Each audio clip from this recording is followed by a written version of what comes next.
اعوذ باللہ من الشیطان الرجیم بسم اللہ الرحمن الرحیم الہاکم التکاثر حتی زرتم المقابر کلا سوف تعلمون ثم کلا سوف تعلمون صدق اللہ العظیم رب اشرح لی صدری ویسر لی امری واحلل عقدۃ من لسانی یفقہوا قولی. Respected brothers and sisters in Islam, Assalamu alaikum wa rahmatullahi wa barakatuh. Today I am going to share with you one of the most powerful surahs of the Quran that struck a hammer on materialism and the greed that takes human beings to destruction. Allah says, Alhaakumut takasur. Mutual rivalry in respect to wealth and materialism has diverted them. Hatta zurtumul maqabir. Until you visit the graves. Allah subhanahu wa ta'ala is pointing to the fact that this race in which you are, that is the race to achieve material values, that is the race to succeed materially, has diverted you so much from the real things that you will know them only when you reach the graves. And that will be the ultimate destruction. Allah also mentioned in Surah Anbiya, chapter 21, verse number 1, اِقْتَرَبَ لِلنَّاسِ حِسَابُهُمْ وَهُمْ فِي غَفْلَةٍ مُعْرِضُونَ. Draws near to mankind their reckoning, but they turn away in heedlessness. Allah subhanahu wa ta'ala is driving our attention to the fact that what has driven you away from the real thing, that is the akhirah. What made you so deceived that you are not seeing what real success is? What made you so deceived that you are chasing all these material values? Paisa, paisa, paisa, shuhrat, I should have this, I should have that. پیسے کے پیچھے بھاگنا، material values کے پیچھے بھاگنا، ایک دوسرے سے کمپیٹ کرنا، گیجٹس کے بارے میں، لیپ ٹاپس کے بارے میں، کارز کے بارے میں، پیسوں کے بارے میں، برانڈز کے بارے میں، لوگوں کو شو کرنا میں یہ برانڈ یوز کرتا ہوں، میں وہ برانڈ یوز کرتا ہوں. تھوڑی سی دولت آ جائے اس پہ تکبر کرنے لگنا، لوگوں کے ساتھ کمپیٹ کرنا، تکبر کرنا، پراؤڈی ہو جانا، لوگوں کو اپنے سے نیچا سمجھنا، کمتر سمجھنا. آخر کہاں ختم ہوگی یہ ریس اور کہاں تک لے جائے گی تمہیں یہ ریس؟ قبر میں جا کر تمہیں پتہ لگے گا کہ whatever you have been piling is nothing but a burden on you.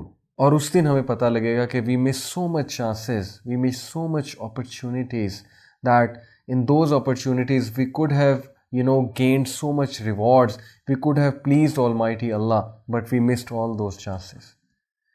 آج اس فلسفی کی وجہ سے یہ جو مٹیریلزم کا جن ہم پہ سوار ہے نا، یہ جو مادہ پرستی کا ایک بھوت ہم پر سوار ہے ایک دوسرے سے کمپیٹ کرنے کے حوالے سے، اس بھوت نے کتنے لوگوں کی زندگیاں برباد کر دی ہیں کیا آپ جانتے ہیں؟ کتنے ہی لوگ کوارے بیٹھے ہوئے ہیں اس وجہ سے کیونکہ کوئی ان کو رشتہ دینے والا نہیں. سب یہ دیکھتے ہیں اس کی تنخواہ کتنی ہے، سب یہ دیکھتے ہیں کہ اس کا سوشل سٹیٹس کیا ہے. اسی مٹیریلزم نے کتنے ہی ڈیورس لوگوں کی زندگی کو برباد کر کے رکھا ہوا ہے. کوئی انہیں قبول کرنے کے لیے تیار نہیں. وجہ کیا ہے؟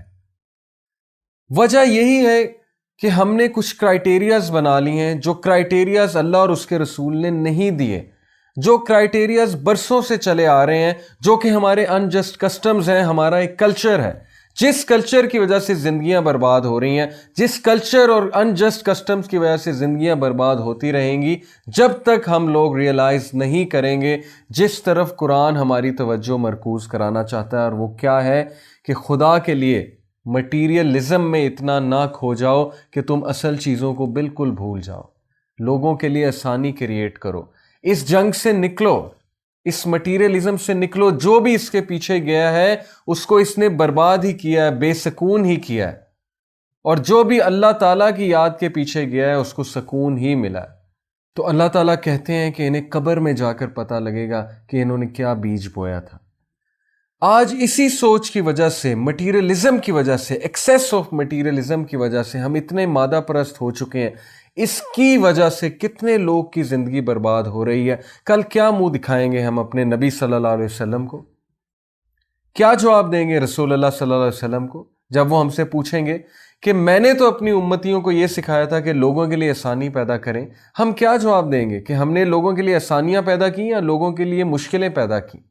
ہم کیا جواب دیں گے کہ ہم نے ان نوجوانوں کے لیے کیا کیا جو رات کو رویا کرتے تھے چھپ چھپ کے، اللہ سے دعا کیا کرتے تھے کہ اللہ تعالیٰ مجھے اس گناہ سے نجات دے دے، کسی طرح میری زندگی میں کوئی راحت آ جائے، کسی طرح میں آگے بڑھ سکوں؟ کیا جواب دیں گے رسول اللہ صلی اللہ علیہ وسلم کو؟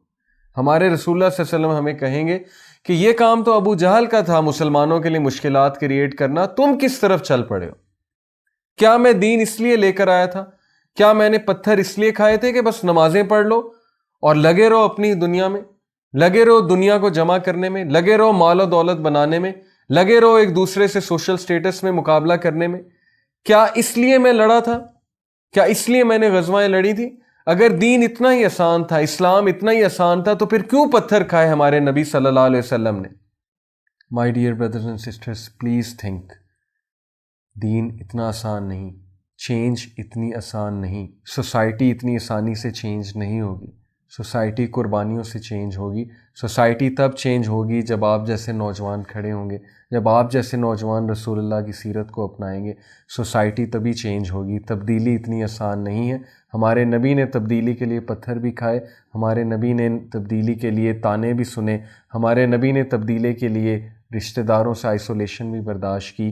اللہ تعالیٰ ہمیں ان کی سیرت پر چلنے کی توفیق عطا فرمائے، اللہ تعالیٰ ہمیں ایک ایسی سوسائٹی کریٹ کرنے کی توفیق عطا فرمائے جہاں لوگوں کے لیے آسانی کریٹ کی جائے اور جہاں پہ لوگوں کو مٹیریلزم کی بیسس پہ نہ پرکھا جائے بلکہ کیریکٹر اور دوسری ویلیوز کی بیسس پہ پرکھا جائے۔ سبحانک اللہم و بحمدک، اشہد ان لا الہ الا انت، استغفرک و اتوب الیک۔ والسلام علیکم ورحمۃ اللہ وبرکاتہ۔